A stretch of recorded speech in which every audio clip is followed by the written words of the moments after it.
Hello everyone and welcome to another episode of Is It Worth It, a series where I share my review and my opinion for different video games that I have experienced. Today's video is about Dragon Ball FighterZ, the one legendary game that combines the Dragon Ball fanbase with the fanbase of the fighting games.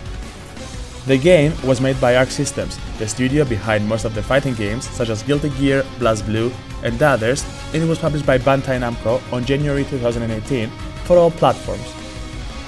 The game was very well received and it managed to not only put a Dragon Ball game in a competitive scene, but also get titled Best Fighting Game in the Game Awards. Dragon Ball's last fighting game was mainly in the form of Dragon Ball Super Sonic Warriors 1 and 2 for the Game Boy Advance and Game Boy DS. The consoles were mainly receiving 3D arena games such as Xenoverse, Battle of Z, and Raging Blast. It was a huge risk, but it paid off. Let's go to the game.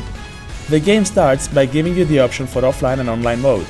After the selection is made, you are dropped in a lobby and you control a chibi version of the character to move around and different modes to select from.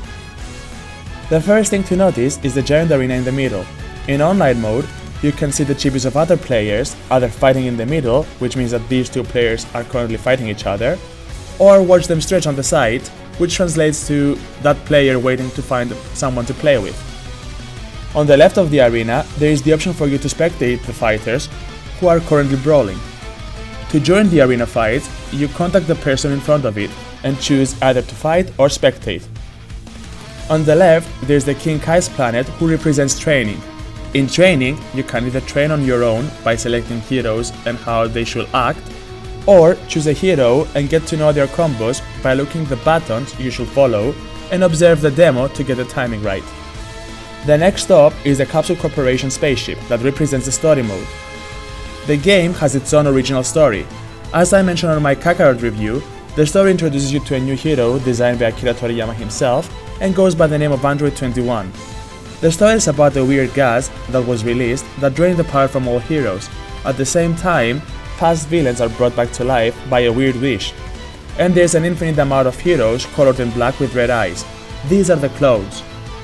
There is an entity, you, who can transfer insight into the Z Warrior souls and allow them to use their full strength. While controlling the heroes, the enemy has her own plan by absorbing all the past villains to gain power. The game's story mode, however, has three versions: the hero arc, where you control the heroes, the villainous arc, where you control Frieza, Cell and others, and the android arc. They all act similarly, but comes with different endings. You embark on a journey controlling one hero and move alongside a map with different encounters. There are optional selections called Rescue, where upon defeating the fight, you unlock the new hero and he joins your party. In this story, you equip skills that regain your life, boost power, defense, ki, and etc.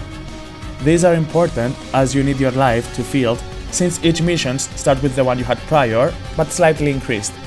Between King Kai's planet and the spaceships, there are two NPCs. One of them will place you in your room, Z-Room called, where you can add all your unlockables and trophies gained by participating in different tournaments. They only act as decorations though. The other one is to take you to the Fighter Dojo, where you can enter in tournaments with different challenges and receive extra training with mechanics that were introduced the years following the release of the game. Master Roshi's house, known as Party Mode, it's where 3 people fight 3 people, each of them controlling one hero, the one that you choose.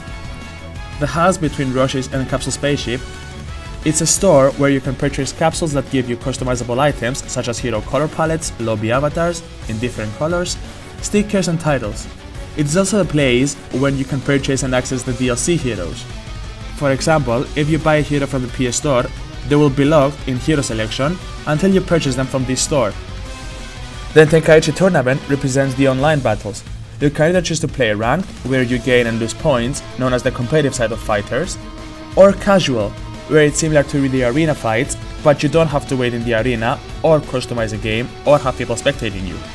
The two stores on the left and right of the Tenkaichi tournament are the leaderboards, showcasing the scores, and the replay, where you can watch your own fights or fights of others. The Cell Arena is the game mode where you can play against AI teams of your choice or against another player. In other words, it's the local multiplayer. Traditionally to every Dragon Ball game, you can even create local tournaments and add as many players you desire between 1 and 16.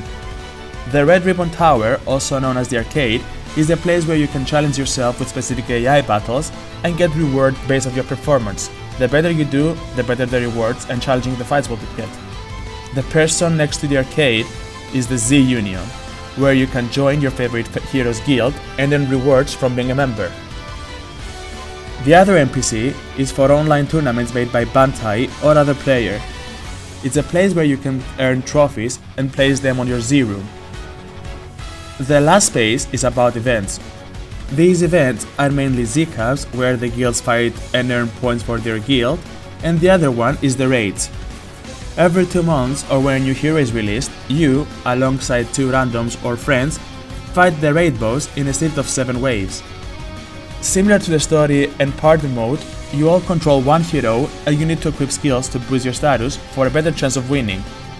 These waves start very easily but get aggressively hard as the waves go on. The rewards are in the levels 3, 5 and 7.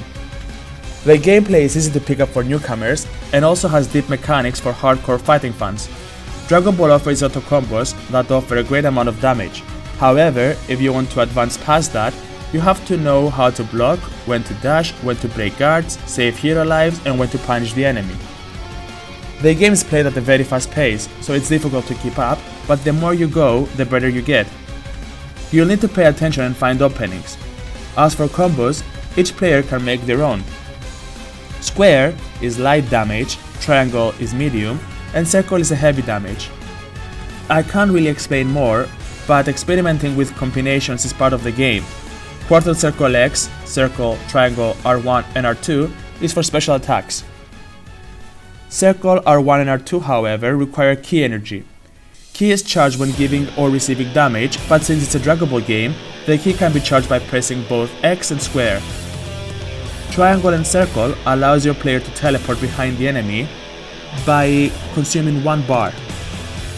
It's the best way to avoid being stuck in the corner. R2 is used to close the gap from the enemies by rushing towards them, and R1 to grab them with a Dragon Rush. Tapping L1 and L2 will call for your hero assist, and by holding any of the two will cause a switch.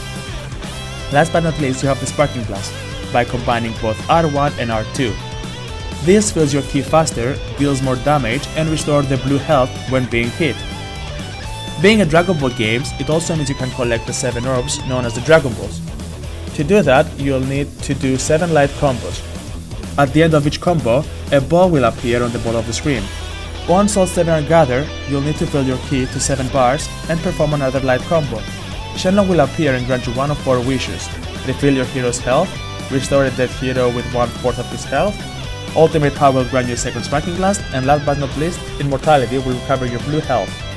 The final thing that I should mention is that each pose a character takes is directly taken from the manga, the anime, or past video games.